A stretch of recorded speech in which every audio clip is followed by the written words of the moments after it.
खाली सकल मात्रै के गर्नु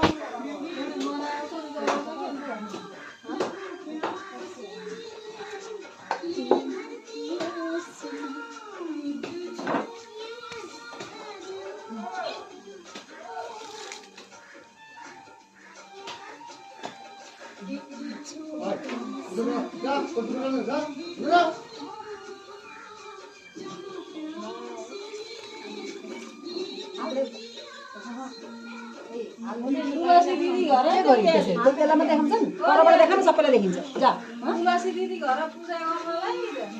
रोटी पकाउन रेडी बारे डोली हरेक एङ्गलमा घुराएर देखा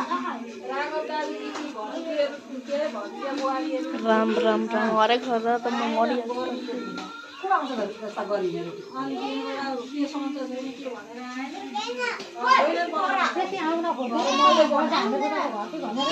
होइन गर्नै सक्दैन नि जाडोमा त बरु गरिदिन्छ गरिन कहिले सेलरोटी पकाएर बसेर किन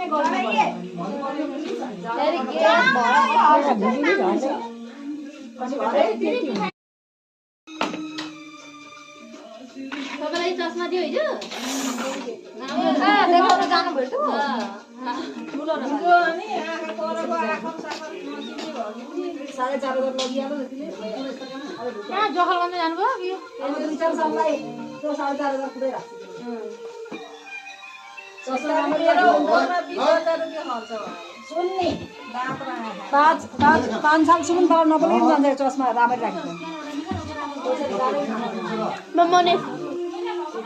मतलब मम्मी त हेर्दैन यसो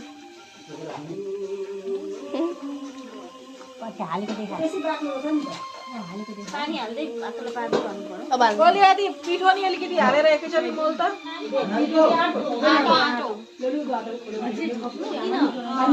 होइन त त्यहाँ नि आँटा आँटा कम्ती छ कि बिचारा उ त दिउरेमा छ पानी छोडिदिनु त होइन आटो छैन केसमा अहिले दिए त हिजो हालेर